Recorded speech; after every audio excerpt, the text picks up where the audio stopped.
Hello students, in today's lecture we will discuss about zero order kinetics और zero order reaction. ठीक है, this is a equation A gives product means हमेशा जहाँ पे भी means 99% जो है वो यही इक्वेशन मिलेगी आपको, हर जगह बुक्स में भी यही इक्वेशन मिलेगी. ठीक है, तो इसके लिए रेट ऑफ रिएक्शन क्या हो जाएगी, के इजिकल्स, क्योंकि ज़ीरो ऑर्डर है मीन्स इसकी क्या हो जाएगा ऑर्डर, यहाँ पे क्या आ जाएगा ज़ीरो आ जाएगा, मीन्स उसकी कंसंट्रेशन पे वो डिपेंड कर ही नहीं रहा है. तो रेट इजिकल्स टू क्या हो जाएगा हमारा के क्या है rate constant. Means zero order reaction क्या होता है, reaction in which rate does not varies with concentration of reactant.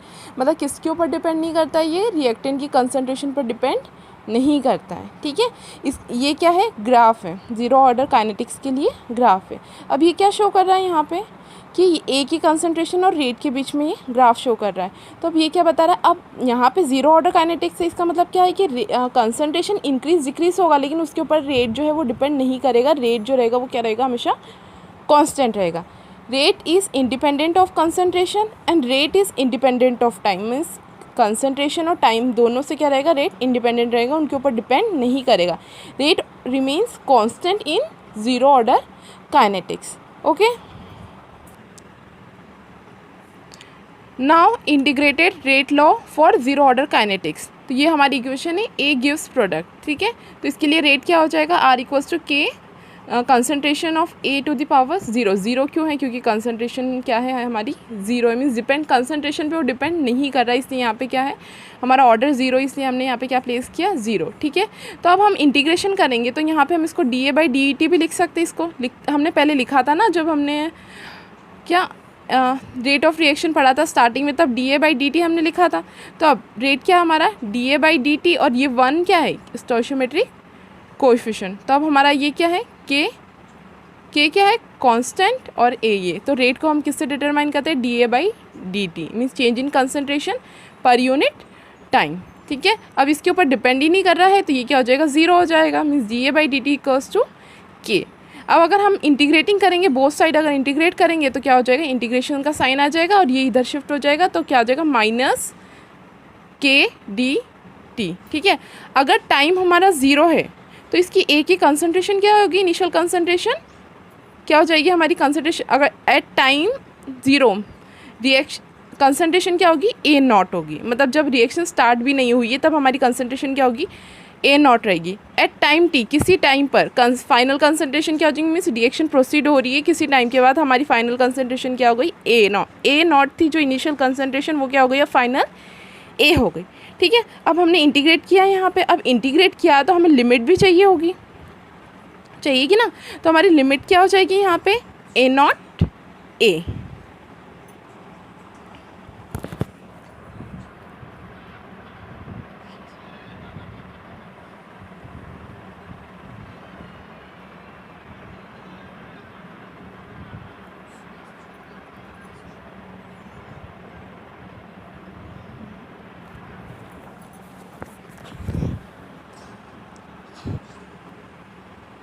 अब इसके बाद क्या हो जाएगा, देखो A not minus A equals to k t minus ये टी माइनस ज़ीरो. ठीक है, तो ए नॉट माइनस ए, यहाँ पे माइनस का साइन भी आएगा. ठीक है, तो क्या होगा माइनस के टी हो गया हमारा.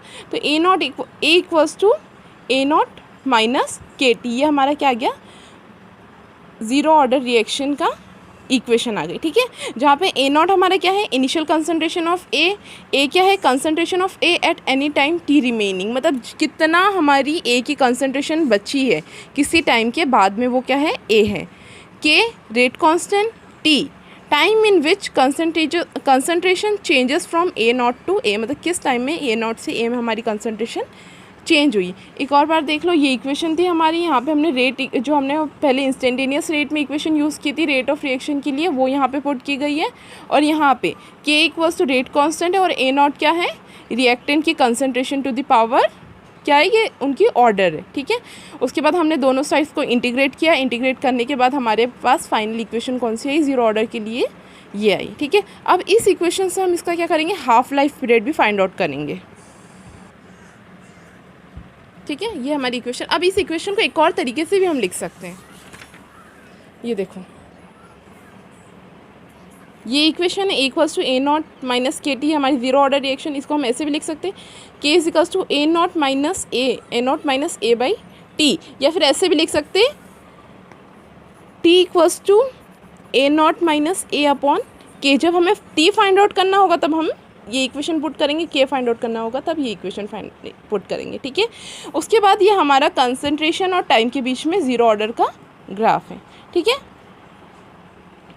देखो कंसंट्रेशन जो है वो क्या हो रही है, एक ही टाइम के साथ क्या होती जा रही है, डिक्रीज़ होती जा रही है।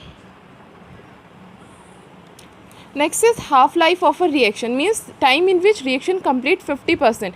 कोई भी रिएक्शन जो है वो 50% जब कंप्लीट हो रही है तो उसका टाइम कितना रिक्वायर्ड हो रहा है या उसकी हाफ लाइफ क्या है, ठीक है। मीन्स रिएक्शन कंप्लीट 50%, तो वो जब 50% कंप्लीट हो जाएगी तो वो रिएक्शन का क्या होगा, हाफ लाइफ होगा, ठीक है। तो एट टाइम, अगर टाइम क्या हो जाएगा 50% कंप्लीट हो रही, हाफ लाइफ की बात करें तो टी क्या हो जाएगा, हाफ हो जाएगा। और A concentration of A, initial concentration A not रहती है तो वो भी क्या हो जाएगी, हाफ हो जाएगी। मीन्स ए जो कंसंट्रेशन ऑफ ए क्या हो जाएगी, ए नॉट बाई 2 हो जाएगी। तो हमारी जीरो ऑर्डर की रिएक्शन क्या थी, A equals to A not minus k t. तो ए क्या हो गया हमारा, ए नॉट बाई 2, यहाँ पे ए नॉट के और टाइम क्या है, टी हाफ। तो यहाँ पे क्या हो जाएगा, ये यहाँ पे आ जाएगा के टी, क्योंकि हमें टाइम फाइंड आउट करना, half life period find out करना, इससे क्या आ जाएगा, ये यहाँ पे आ जाएगा।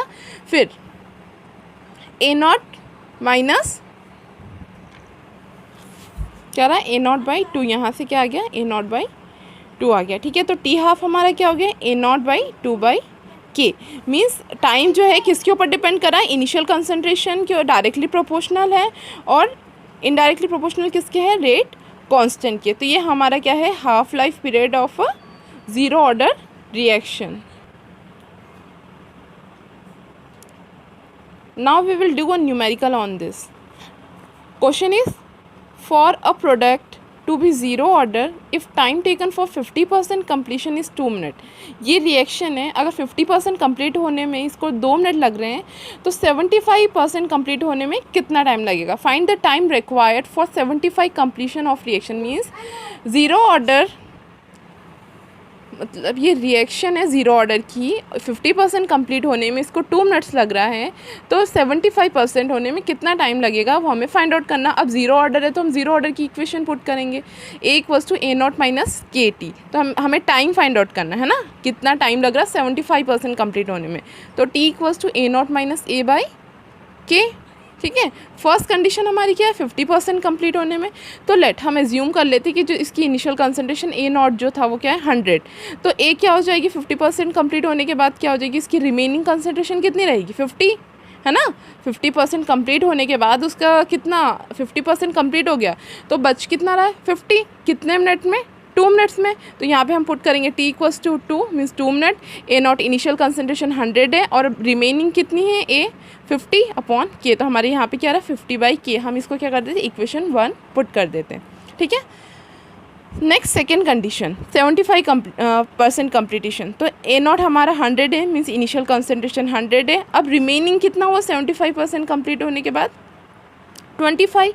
अब हमें टाइम फाइंड आउट करना है, तो वही हम पुट करेंगे, टी हमें फाइंड आउट करना है ए नॉट, है ना। ए नॉट क्या है 100 और ए की वैल्यू रिमेनिंग क्या है 25 बाई के। तो यहाँ पे हमारा क्या आ रहा है 75 बाई के। तो इक्वेशन ये हमारी क्या हो गई 2 हो गई। अब क्या करेंगे, हम 2 को 1 से क्या कर देंगे, डिवाइड कर देंगे, ठीक है। इक्वेशन 2 डिवाइडेड बाई 1, तो टी बाई 2 ही आएगा ना। देखो पहले हमने देखा था, ये देखो इस इक्वेशन को अगर इससे डिवाइड करेंगे तो क्या आएगा टी बाई 2, ठीक है। फिर 75 बाई के को 50 बाई के से डिवाइड कर देंगे, ठीक है। तो इक्वेशन 2 को 1 से डिवाइड कर ही रहे हैं हम, तो टी बाई 2 आ गया। 75 बाई के डिवाइडेड बाई 50 बाई के, तो के कैंसिल हो जाएगा, तो क्या आ रहा है 75 बाई 50। तो आ क्या रहा हमारा 3 बाई 2। तो यहाँ से ये T by 2 is equals to 3 by 2, तो 2 कैंसिल हो जाएगा। हमारा टाइम क्या आ रहा है 3 मिनट्स। मीन्स 75% कंप्लीट होने में हाँ कितना टाइम लग रहा है 3 मिनट्स लग रहे हैं। Now next question is for a reaction the time required for 20% completion is 40 minutes and 40% completion is 80 minutes. Find order of reaction and rate constant. एक रिएक्शन है जिसको 20% कंप्लीट होने में 40 मिनट्स लग रहे हैं और 40% कंप्लीट होने में 80 मिनट्स लग रहे हैं। तो तुम्हें order of reaction find out करना है और रेट कांस्टेंट फाइंड आउट करने, ठीक है। तो इसके लिए ऑर्डर ऑफ रिएक्शन कैसे फाइंड आउट करते हैं, एक टेक्निक होती है, हिट एंड ट्रायल मेथड होता है, ठीक है। उसकी मदद से हम इसका ऑर्डर फाइंड आउट कर सकते हैं। देखो हिट एंड ट्रायल मेथड होता क्या है, उसमें कैसे फाइंड आउट करते हैं हम ऑर्डर ऑफ रिएक्शन। पहले जीरो ऑर्डर काइनेटिक्स हम अप्लाई करते हैं, ठीक है। उसके बाद दोनों वैल्यू के की फाइंड आउट करेंगे, है ना, फाइंड टू वैल्यूज़ ऑफ के, दोनों के की वैल्यू फाइंड आउट करेंगे। उसके बाद अगर के की वैल्यू, दोनों के की वैल्यू अगर सेम आई या नियरली सेम आई तो वो जीरो ऑर्डर रिएक्शन होगी, ठीक है। अगर उन दोनों की वैल्यू सेम नहीं आएंगे तो फिर हम क्या करेंगे, फर्स्ट ऑर्डर काइनेटिक्स को फॉलो करेंगे, मतलब फर्स्ट ऑर्डर की रिएक्शन को फाइंड आउट करेंगे, फिर सेम प्रोसीजर फाइंड आउट करेंगे। फिर फर्स्ट ऑर्डर से अगर दोनों की वैल्यू के की सेम आ गई तो क्या हो जाएगा, वो फर्स्ट ऑर्डर, नहीं तो फिर सेकंड ऑर्डर की तरफ बढ़ेंगे। तो मोस्टली तो इसमें फर्स्ट ऑर्डर के ही क्वेश्चन होते हैं, लेकिन अभी हम जीरो ऑर्डर की बात कर रहे हैं, जीरो ऑर्डर पढ़ रहे हैं, तो इसमें जीरो ऑर्डर का क्वेश्चन कर रहे हैं, ठीक है। तो इस तरीके से फाइंड आउट करना है, पहले जीरो ऑर्डर की इक्वेशन पुट करनी है आपको, फिर दोनों वैल्यू निकालनी है के की। उसके बाद अगर दोनों की वैल्यू सेम आई है तो वो जीरो ऑर्डर रिएक्शन है, अगर नहीं आई है तो तुम्हें कौन सा फॉलो करना पड़ेगा, first order kinetics find out करना पड़ेगा, फिर सेम प्रोसीजर अप्लाई करना है, और अगर उससे भी नहीं आई तो देन सेकेंड ऑर्डर। पर मोस्टली जो 90% रहता है वो फर्स्ट ऑर्डर की ही गिवन रहती है एग्जाम में, ठीक है। तो मेथड कौन सा है, कोई भी ऑर्डर हो आपको इस तरीके से क्या करना है, हिट एंड ट्रायल मेथड से फाइंड आउट करना है। देखो हमारा ना ये क्वेश्चन था ना, for a reaction time required 20% completion is 40 minute. 20% complete होने में 40 मिनट लग रहे थे, 40% कंप्लीशन इज़ 80 मिनट, 40% कंप्लीट होने में 80 मिनट लग रहे थे। तो ऑर्डर ऑफ रिएक्शन और रेट कांस्टेंट फाइंड आउट करना है। तो हमने क्या करना है, हिट एंड ट्रायल मेथड के अकॉर्डिंग सबसे पहले जीरो ऑर्डर काइनेटिक्स अप्लाई करनी है।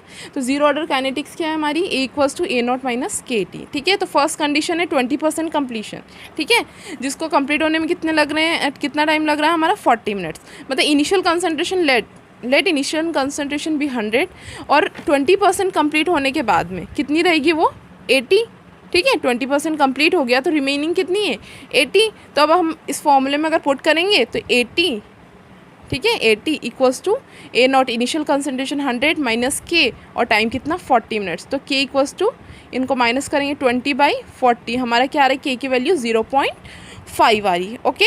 वैसे ही हम 40% कंप्लीशन के लिए अप्लाई करेंगे तो ए नॉट 100 है, और 40% कंप्लीट होने के बाद कितनी कंसनट्रेशन रिमेनिंग हमारी 60। तो 60 इक्वल्स टू 100, ये इसी फॉर्मूले में पुट करेंगे।